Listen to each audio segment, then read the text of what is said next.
फुलवाणी जिले में केतोटी जगह धनु यात्रा होता है महाराज फुलवाणी रे हाँ केतोटी यात्रा धनु यात्रा होता है फुलवाणी जिले में धनु यात्रा तो हुए नहीं महाराज काहे की धनु यात्रा हुए नहीं हाँ महाराज छोट छोट केतोटी हुए मु पांचटी महाराज जानी मत व्यक्त कर गोटी गोटी करी गोटे हुए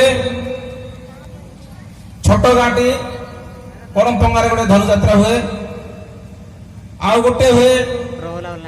महाराज मु ठीक कही पारना यही तो से विचक्षण बुद्धि प्रयोग परिवार प्रश्न उत्तर आज्ञा एथर आरंभ करवा फुलवाणी रे गोटे धनु यात्रा हो आपनकर सहयोग यदि रहुछि निश्चित भाव में आरंभ करिया महाराज संपूर्ण सहयोग रहिबा कलाकार एठी भी जदि आरंभ करथिले समस्त कमिटी कर्मकर्ता मानको पचारि नब संपूर्ण सहयोग करथिला एही कलाकार आज्ञा महाराज हे पारिबो कि ना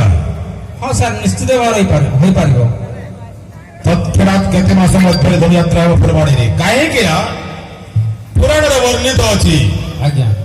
जदा जदा हि धर्मस्य ग्लानिर्भवति भारत अभ्युत्थानम् अधर्मस्य तदात्मानं श्रूयामह्यं परित्राणाय साधूनां विनाशाय च दुष्कृतां धर्म संस्थापनार्थाय संभर्वामि युगे युगे এই বিষয়বস্তু মধ্যে হেলা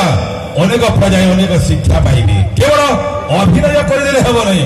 অভিনয় মাধ্যমରେ সমাজକୁ সৎশিক্ষা দেবা সদ্বুদ্ধি দেবা ହେଉଛି এই କଳାକାର ଏକ ଲକ୍ଷ୍ୟ आज्ञा এই କଳାକାର ଟାର୍ଗେଟ ରହିଛି ପଦ୍ମଶ୍ରୀ ଅତି କମ୍ ଶୀଘ୍ର ନେବ କାହିଁକି ନା ସମସ୍ତ କଳାରତ୍ନ କଳା ଶିରୋମଣି କଳାଶ୍ରୀ ମଞ୍ଚ କାଶମୁକ୍ତ ମହାରଥୀ ସ୍ୱର୍ଣ୍ଣ ପଦକ ସହିତ ରୌପ୍ୟ ପଦକ ଏବଂ ଆନ୍ତର୍ଜାତିକ ଖ୍ୟାତି ସମ୍ପନ୍ନ ଚଳଚ୍ଚିତ୍ର ଆଲିମ ବିଚାର ଏବଂ ଚାଲିଥିବା ସୁଟିଂ ଏବେ ରିଲିଜ ହେବା ଅପେକ୍ଷାରେ ସଦାପୁରାର ବଦଲା ତା ସହିତ ଓଡ଼ିଆ ଚଳଚ୍ଚିତ୍ର ଟ୍ରାଫିକ ଜାମରେ ମଧ୍ୟ ଖଳନାୟକ ଭୂମିକା ନିଭାଇଛି ସବୁବେଳେ କଳାକାର ଲକ୍ଷ୍ୟ ଦେଇ ସମାଜକୁ ସତ୍ଶିକ୍ଷା ଦେବା ସଦ୍ବୃଦ୍ଧି ଦେବା କେବଳ ଆର୍ଥିକ ଏତେ ଖର୍ଚ୍ଚ କରି ଯାତ୍ରା କଲେ ହେବ ନାହିଁ ସମାଜକୁ ସଂସ୍କାରୀ କରିବା ଏ କଳାକାର ରହିତେ ମୂଳ ଲକ୍ଷ୍ୟ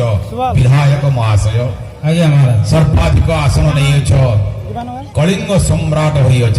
ହେଲେ କାହିଁକି ବିଳମ୍ବ